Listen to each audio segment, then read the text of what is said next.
Pandemonium, un relato en tiempo real, presentado por Julián Pellegrini.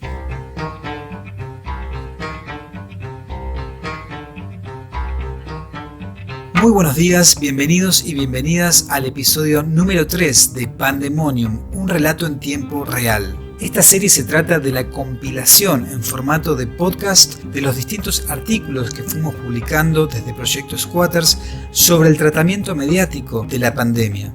Cabe aclarar que a lo largo de los episodios no negamos la existencia del virus, de los contagios, de las muertes, del sufrimiento o de la esperanza. No negamos esos hechos, sino que cuestionamos las narrativas mediáticas hegemónicas acerca de esos hechos. Es decir, ponemos una mirada atenta, una mirada de sospecha sobre lo que cuentan, sobre cómo lo cuentan y sobre lo que no cuentan los relatos del poder.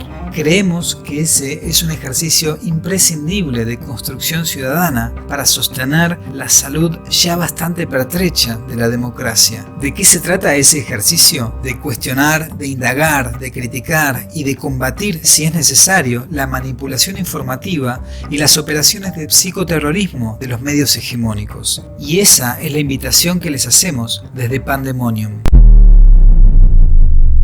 Tercer capítulo. Si lo crees, lo creás. Publicado el 22 de abril.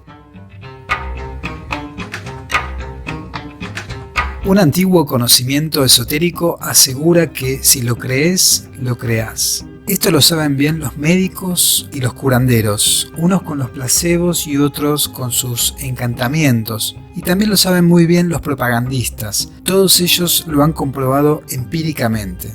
Les voy a contar una breve historia en pocos renglones para que sirva de muestra. Se trata de la primera operación moderna de propaganda llevada a cabo por un gobierno y ocurrió en Estados Unidos bajo el mandato de Woodrow Wilson. Este presidente norteamericano fue elegido en 1916 prometiendo a su electorado no llevar a los Estados Unidos a la guerra europea que estaba promediando por esa época. Estoy hablando de la Primera Guerra Mundial que comenzó en 1914. La población norteamericana era muy pacifista en esa época y no veía ninguna razón para involucrarse en una guerra que se libraba al otro lado del mundo. Sin embargo, la administración Wilson, una vez que ganaron las elecciones, decidió que el país sí tomaría parte en el conflicto bélico, presumiblemente presionado por el lobby de la banca internacional. Por tanto, había que hacer algo para inducir en la sociedad la idea de la obligación de participar en la guerra. Fue así que se creó una comisión de propaganda gubernamental conocida con el nombre de Comisión Krill, que en 6 meses logró convertir a una población pacífica en otra histérica y belicista que quería ir a la guerra y destruir todo lo que oliera alemán, despedazar a todos los alemanes y así salvar al mundo. De eso se trataba también la narrativa que había construido esta comisión gubernamental de propaganda. Tras este hito alcanzado en apenas 6 meses, los propagandistas comprendieron que era posible convencer a una población entera, a una población reticente, de que tenían que ir a la guerra y sacrificar sus propias vidas mediante la estrategia de aterrorizarla y exacerbar en ella el fanatismo patriótico. Desde entonces quedó comprobado que suscitando el terror y exacerbando el patrioterismo se puede cambiar los hábitos, las actitudes y los comportamientos de poblaciones enteras en poco tiempo. Comenzó entonces la nueva revolución en el arte de gobernar a las masas mediante el empleo de las modernas técnicas de propaganda,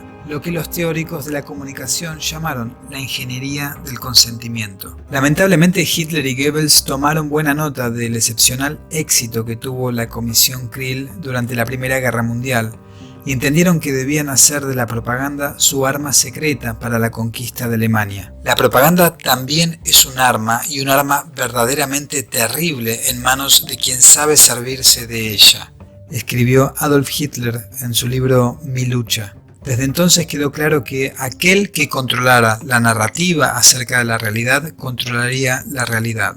Poder y medios de comunicación siempre estuvieron íntimamente emparentados. El poder siempre intenta imponer su verdad utilizando los medios de información para representar su propio interés como si fuera el interés de las mayorías.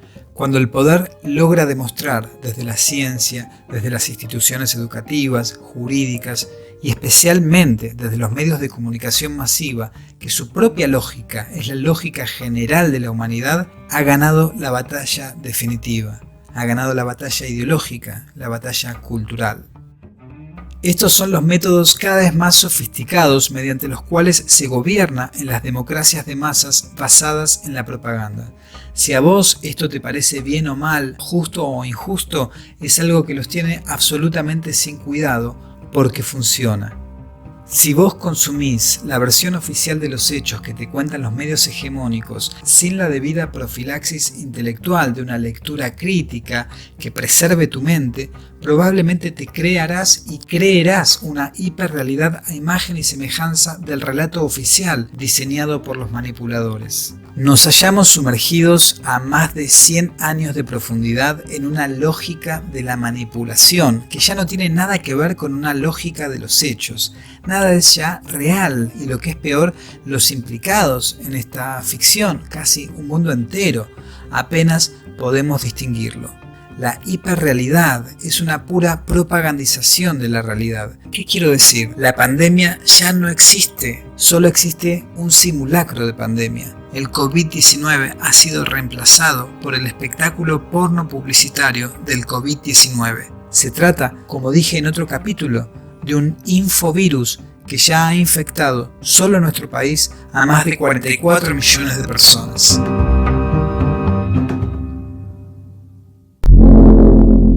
Seguinos en nuestras redes, en Instagram como @proyectosquatters, en Facebook como El Squat o escribinos al mail proyectosquatters@gmail.com.